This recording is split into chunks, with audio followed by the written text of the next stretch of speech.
This podcast is for informational purposes only and does not constitute legal, tax, investment, financial, or other advice. The particulars contained herewithin were obtained from sources we believe to be reliable but are not guaranteed by us and may be incomplete. The opinions expressed are based upon our analysis and interpretation of these particulars and are not to be construed as solicitation or offer to buy or sell the securities mentioned herein. The opinions expressed do not necessarily reflect those of National Bank Financial.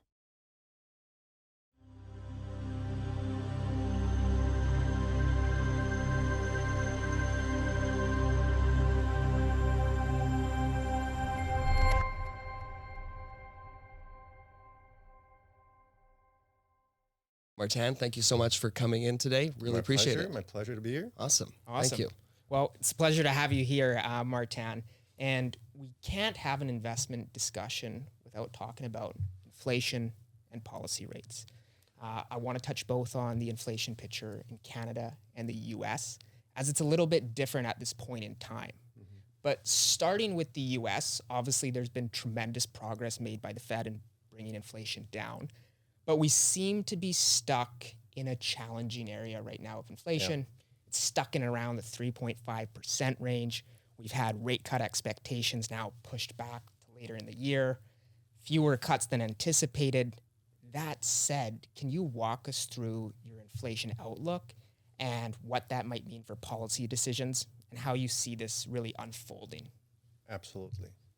Well, if you go back to your question or your introduction statement, part of the improvement in inflation had nothing to do with monetary policy, to be correct. It's supply chain, disruptions. All of the improvement came from the reopening of the economy, and that 9.1% improvement in the U.S. from the 3% we're currently sitting at is mainly commodity prices coming down, and more specifically, oil prices. So that's the big improvement that we got. And the supply chain issues from the COVID. The COVID, so the reopening, China reopening, and all of that. So that reopening, made a big improvement in terms of inflation coming back down. And that's what Powell of the Fed was telling us. It's transitory in nature. We can't do anything about that. Mm-hmm. But eventually, because inflation was persistent, then they had to do something, because it also felt like we were at the end of the cycle. Overheating was there. The U.S. economy was, still very solid. And at that point, they decided that they needed to raise interest rates quite fast. That probably helped because, it was also a demand issue at that point. Mm-hmm. But the big chunk of that improvement came from the reopening of the economies and the supply chain disruptions kind of, moving along.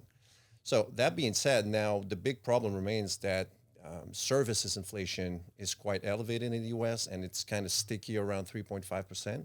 But we don't see that as such a big issue, because we find that there's a clear correlation with wage prices, and wage inflation went up like crazy. We know because of scarcity of labor during the end of COVID and the reopening of the economies. Everybody who wanted a raise or a new job could get it very easily, but that's in the past.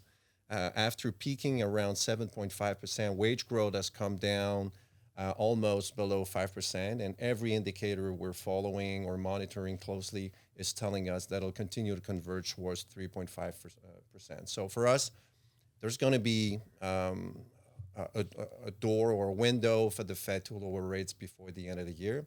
And that's only owing to inflation coming down. But then I'm sure we're going to talk about economic growth and the labor market, but that's also something that we need to focus on. So do you picture them being able to, I know this, you don't have a crystal ball, but do you picture them being able to achieve a soft landing? Because the market was pricing that in at the beginning of the year. Well, it certainly feels like we're in a soft landing because the economy is still fairly solid. I mean, in the U.S., last print was 3% on an annual basis, so fairly still 1 percentage point above potential. So that's robust growth. While inflation has come down by wide margins, as we just said, as we just mentioned. So it kind of feels that we're in a soft landing, but historically, it's never happened. They never know when to stop. So are they going to be reluctant to cut rates because inflation is not at the 2% target, or are they going to say, we know we need to move forward because if we wait too long, then it's going to be You know, And I think the biggest surprise to the economists and the Fed is that how resilient the U.S. consumer was. They make up around 70% of GDP. But I think the question now is, will that consumer be able to remain resilient later in the year, especially when we've seen excess savings almost completely gone at this point in time? absolutely. So that's the big point. Excess savings are gone. You know, as inflation was going up, they were able to offset that with that excess saving cushion that we've all built during COVID. But it's gone now. So they're going to have to change their behavior. What we're following or monitoring is that delinquencies on credit cards has increased. Same thing with auto loans. You know, not so long you could finance. You go to the car dealership and then get financed at 0%. Yeah. Now it's 9%. So Money's it's- not cheap anymore. money's not cheap anymore. So, and that's just on the household side, but also fiscal deficit.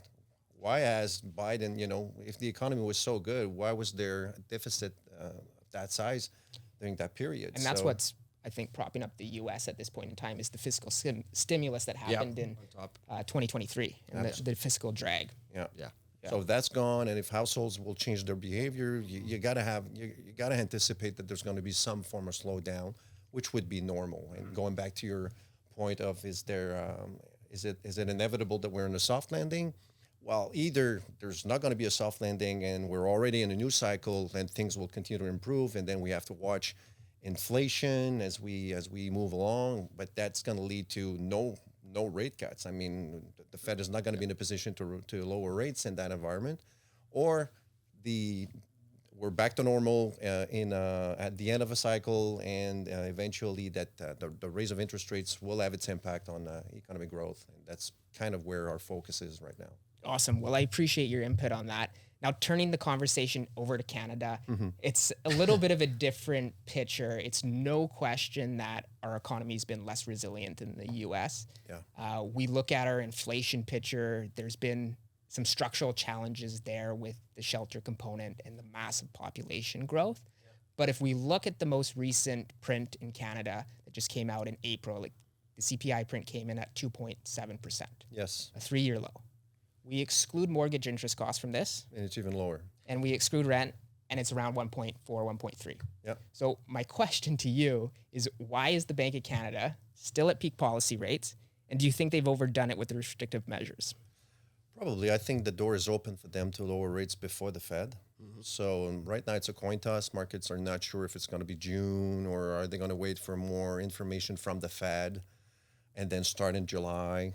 If the Fed is opening the door at the next meeting, telling us that, you know, we're going to do it, but the next meeting, then the Bank of Canada might want to start one meeting ahead of the Fed, but they want to make sure that the gap of interest rates remains stable. So right now, key rates in Canada are already, benchmark rates, 10-year yields are already almost 1 percentage point lower than in the U.S., and that's had a huge impact on the value of the loonie. So if that interest rates gap widens even further because Bank of Canada is signaling that they're willing to cut rates even more than the Fed, the loonie is going to go, shot up way above 140, and obviously the Bank of Canada wouldn't want that.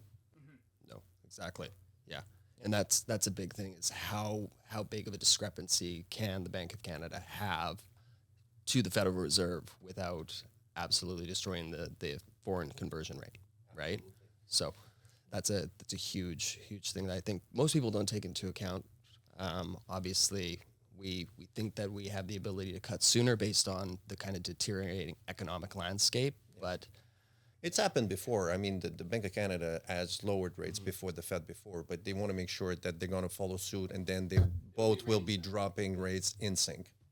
Great. So we'll kind of turn it over from the economics and inflation story and kind of have a discussion surrounding the asset allocation of portfolios, which is obviously big interest for our viewers. So all economics aside, there's a lot of other variables out there in terms of valuations, geopolitics. Can't get into all of it. That's that's out there. So much noise.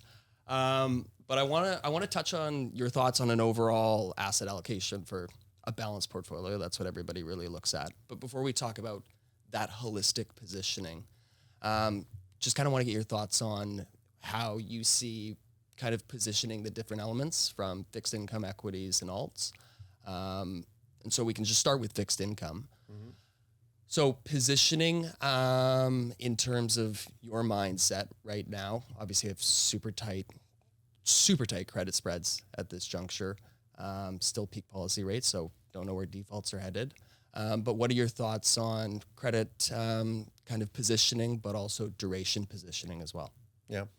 Credit positioning, well, the outperformance of credit versus treasuries or government bonds has been phenomenal over the past year, and it's all owing to the fact that the market is risk on right now. I mean, if you're behaving like it's a soft landing or a no landing, I mean, it's Goldilocks. Inflation has come down, economy is robust. The Fed is telling us that it's willing to cut no matter what. So that's a good environment, and usually high yields or credit will tend to outperform in such an environment, and that's exactly what we saw. Credit spreads are very, very thin as we speak. So there's a risk. There's already been quite an outperformance. So do you want to be, buying in at this state of the current state that we're in? So I would be reluctant to do that. So I think being long investment grade still makes sense, especially in Canada, where we have very good companies that we know for sure are not going to go bankrupt, but that extra cushion is kind of thin and will probably deteriorate if there's a downturn. I would rather be in Canada right now. Our positioning in our own portfolios is we own mostly U.S. bonds, obviously a little higher yield than in Canada, and although we think that rates will get lower probably faster in Canada than in the U.S., that extra pickup we got from the effects, as we expect that the Canadian dollar might deteriorate going forward, is one way to hedge the portfolios. Awesome. So in terms of duration, kind of how are you sitting in your fixed income portfolio at this juncture? Are we extending as a hedge to a hard landing? No, we're not there yet. We're slightly short duration versus the index right now. But we're almost, on the border of being neutral. Yeah, because we tend to go long, about 6 months ago, and then there was this pickup in inflation that we hadn't foreseen, and that hurts too much. It's better to be in credit than to play the long duration trade. It could be can swing. harmful. Yeah, it's very powerful, and you obviously saw the full effects of that through 2022 with Absolutely. worst drawdown in bonds in 100 years. And that's right? the thing, usually when bonds go down by that much, the next year and the next 2 years are usually pretty good. So you can just close your eyes or pinch your nose and hope for the best. Yeah. But this time around didn't happen. So we're hoping that over the end of the year and in 2025, that bondholders will finally find that value that they're looking after. Definitely, yeah. The amount of content that I saw in terms of fund companies and everybody pushing out that exact chart, which was after a large drawdown in bonds, this is what you can expect over a 2-year period, just selling it, saying that this is the next big thing for bonds. Yes, we had obviously a positive 2023 with fixed income, but how much of that was made up in the last 2 months, right? Yeah.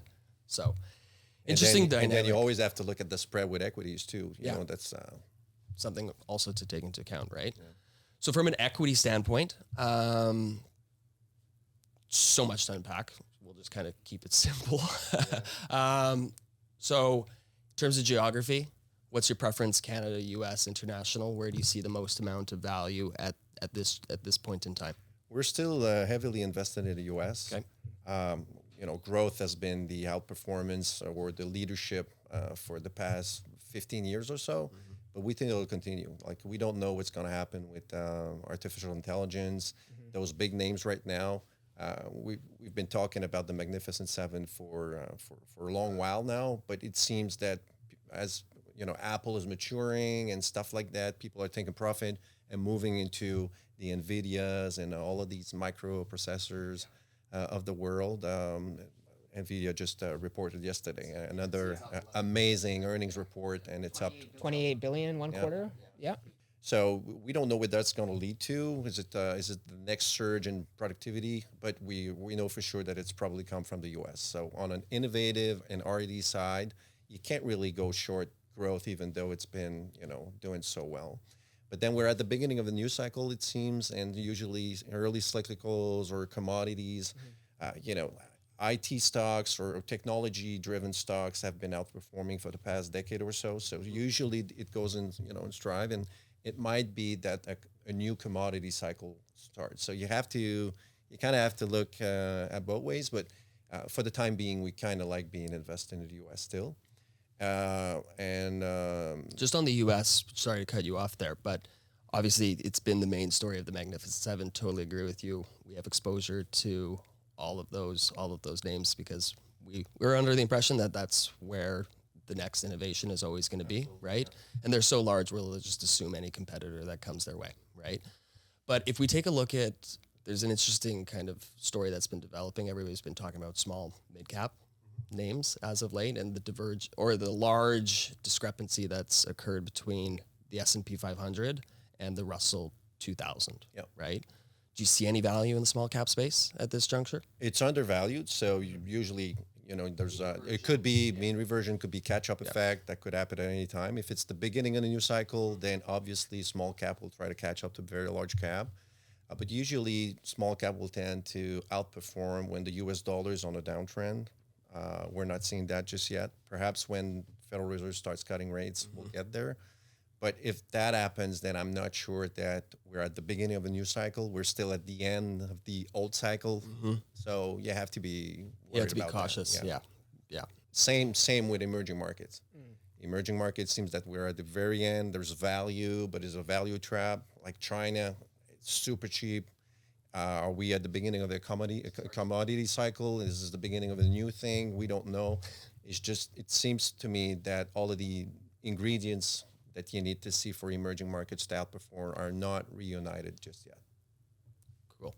So the picture in Canada in terms of an equity front, obviously the number of companies, everybody seems to be chasing the same names. It's the banks, the energy companies. What's your viewpoint on the Canadian market at this point? Well, if it's a commodity cycle, then eventually Canada should benefit. But then, and you can't really look at the state of the economy and the companies that are in the TSX, obviously. Although for the bank is really like a local play. But for the rest, usually it's international companies and stuff like that. And it could be any type of action. You can't really rely on GDP growth to see earnings growth in the TSX. That's not how it works.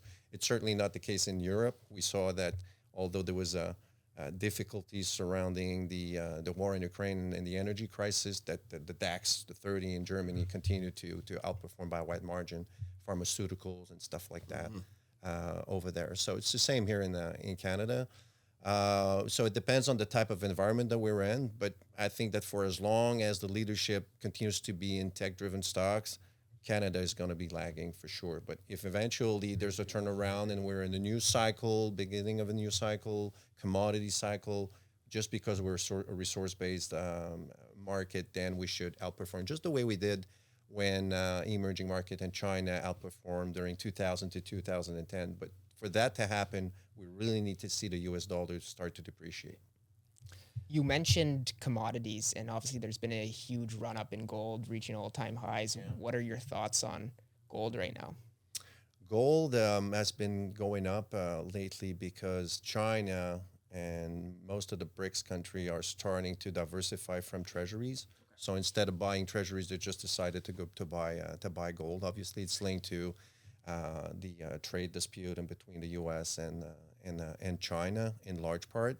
But for gold to outperform, really, you need to see the opportunity cost of holding gold go to zero. The lowest that opportunity cost is, then the higher your return will be. Gold is not yielding anything, right? It's just it's just protection. Yeah. It's just I feel good. I got gold. I got gold under my bed. That's right. That's right. So you're either hoping for Armageddon or lots of inflation that will bring real interest rates down. Gold has been appreciating even though U.S. dollar is high. So if the U.S. dollar goes down as the Federal Reserve starts cutting interest rates, then the gold of value might go even further than what we're seeing right now. Interesting. And so while we're still on commodities, kind of transition over to alternatives. And I was reading your asset allocation notes, which are fantastic, by the way. component that you were talking about for your alternatives was NALT.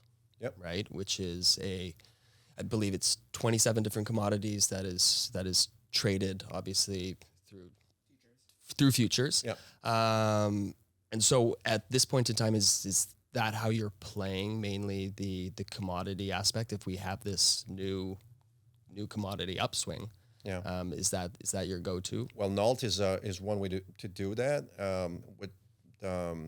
What's good with NALT is that it's trend following. It's a Markov. It's 3 models basically that will give you signals, aggregated signals to buy the right commodity at the right time. So it's an opportunity for us to be invested in gold right now. NALT's got some gold on hand. It's short, usually treasuries, as yields haven't started to go down much, but it's decorrelated to the equity market, and that's the key. If you want to put alternatives in your portfolio, you probably already have some equities, already have some bonds. By adding some alts and even better liquid alts, you're kind of decorrelated your portfolio, and your diversification is more optimal in that way. Yeah. So the commodity space, great. Any other alternative spaces? I know there's the main ones. Private credit has gotten a lot of obviously fund flows as of late. It seems like there's a new private credit fund launched every day now. James, do you see any concerns in that space at all? Well, as yields went up, everything leverage has to come down, and the expectations for returns are a little bit lower because of that.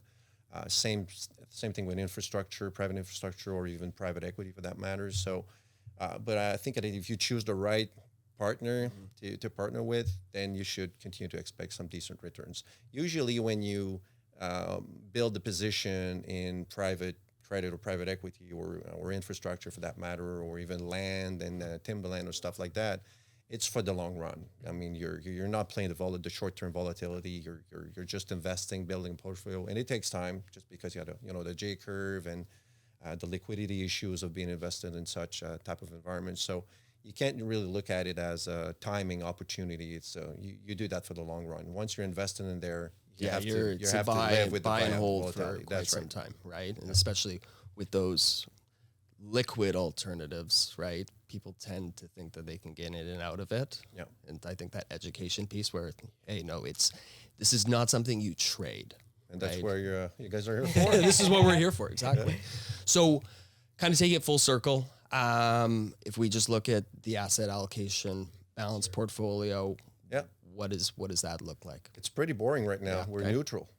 Yeah, and we're happy to be neutral because we're kind of cautious because we're thinking that as the labor market is showing signs of deterioration, we want to be prudent. But then the momentum in the market is still quite positive, so we want to participate. So we're just waiting for more evidence of a slowdown to come before turning outright defensive. But the key of investment is to stay invested. You have to be in the right portfolio, the right risk profile, and then there's a range where you can play into that. But my advice to clients would be to stay invested, live through the volatility, but be invested at the very bottom, because that rebound is what's really important if you want to make it.